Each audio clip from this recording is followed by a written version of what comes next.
Hello guys, in today's episode we are taking a look at Anita Fite, the Empress and a member Young Justice. Anita Fite is the daughter of Donald Fite of the All-Purpose Enforcement Squad, APES.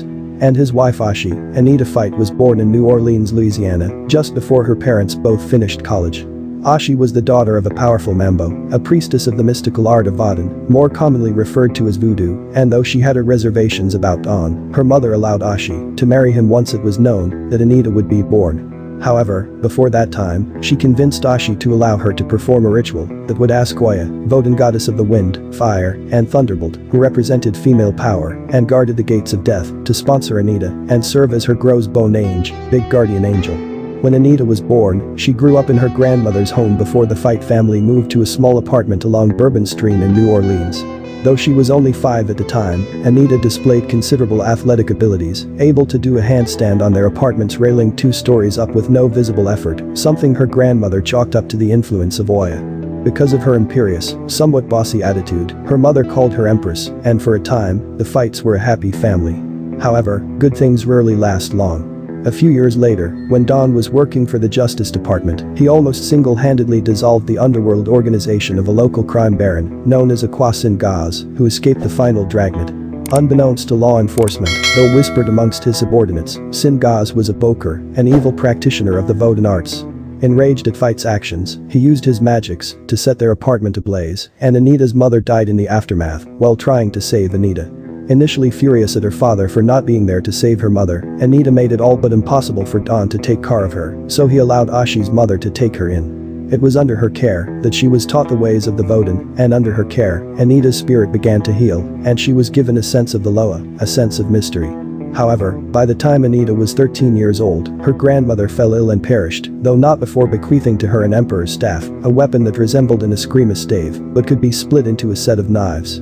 She told Anita that, since Oya had taken her spirit into her keeping, that she would be able to use it as none before had. In that moment, her spirit passed on, and Anita was mystically teleported to a candlelit room upon an altar. Somehow knowing exactly what to do, she performed a mysterious ritual that required a shedding of blood on her part, the rest was a mystery. A few years later, Anita and her father had moved to Happy Harbor, Rhode Island, and Don had become a member of APES, partnered up with a Shido mod. Unbeknownst to him, Anita became a costume vigilante after watching Arrowhead, Sis King Jones, dispatch a thief at the local mall. She was inspired by the archer's heroics and resolved to use her skills and proficiency with the Vodun arts to help others, taking her mother's nickname for her as her costumed alias. She first intervened on Young Justice's behalf when they were framed for defacing Mount Rushmore, the cover for APES headquarters, after the organization had kidnapped Secret as a favor to the DO, Department of Extranormal Operations, and later became a full-fledged member of the team after her father, and the group made amends. At first, there was tension between Sissy and Anita. Sissy, thinking that Anita had simply wanted to replace her in Young Justice, but the girls quickly came to an understanding and became friends, with Sissy having recently given up her career in heroics to pursue a more normal life due to personal trauma, and Anita making sure Young Justice still had someone to back them up. During her career with Young Justice, Anita finally got her chance to avenge her mother's death at the hands of Agua Sin Gaaz. Her father and Maud had finally tracked him down after all those years and had him cornered. Then, suddenly, they dropped off the radar.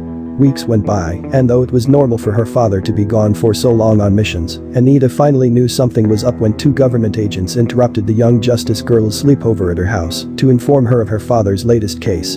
Divining his location via a sky-clad voodoo ritual at Young Justice HQ, Anita led the team to her grandmother's old home in New Orleans, just in time to save Ishido. However, it was too late for her father. When Sin Gaaz tried to kill them by blowing up the house, that was the final straw for the team. Organizing an army of young heroes, Young Justice staged an attack on the island nation of Zandia, home to numerous supervillains from the world over.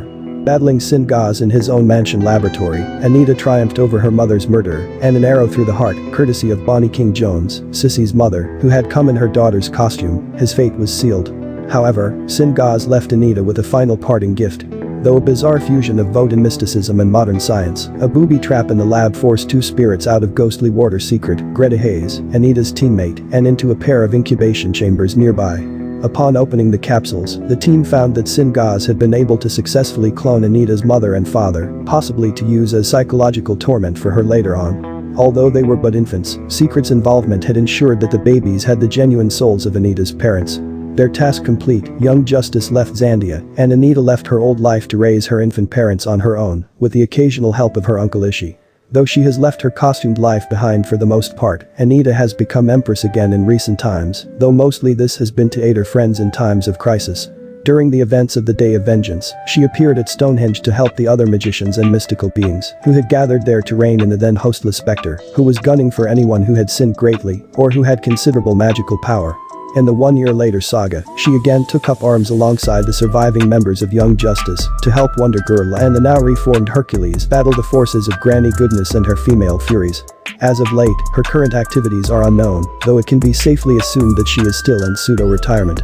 Anita Fite powers and abilities are: a practitioner of the mystic art of Vodun, Empress is widely versed in the religion's lore, not to mention, is proficient in many spells, incantations, and prayers that can be used to conjure up magical forces to aid her and others in times of duress. When her father was kidnapped, she displayed talents for scrying a person's location magically through the use of hoodoo, a branch of Vodun that involves an animal sacrifice to appease the Loa, usually a chicken. Though she rarely uses these other forms of mysticism, Empress frequently employs a spell of teleportation, which she can apparently use without the need of incantation or intense concentration, nor is she impeded by the need to see where she is going. However, this ability does have its limits, as teleporting with a passenger leaves both of them physically weakened, and her passengers have been known to experience intense sensations of nausea. In keeping with her alias, Empress has the ability to telepathically command others to do whatever she says, and they will react nigh instantaneously to her commands. This has been explained recently as being a host for a portion of the anti-life equation that is sought after by Darkseid, Lord of Apocalypse. Although this ability is formidable, it is not without its weaknesses. Her influence over her opponent's will is not indefinite, and the effects of her powers will wear off with time. Also, those with a strong enough will have been known to resist her commands. Outside of her mystic and telepathic powers, Empress is a skilled fighter and an even more accomplished acrobat. From birth, she displayed incredible agility and physical endurance, able to perform complex acrobatic feats with ease, while showing little to no exhaustion on her part. Her grandmother believed that this was another mystic guy from the Vodun goddess Oya, Anita's guardian. She has been shown to be capable of these feats in her later years as well, performing at nigh Olympic levels. The daughter of a secret agent as well, Anita has been trained in various fields of martial arts and is greatly skilled in unarmed combat. Her weapon of choice was the Emperor's stick that was given to her by her grandmother upon her passing. This weapon resembles a beautifully decorated eskrima stave at first glance, but it can be separated into a pair of short swords at a moment's notice.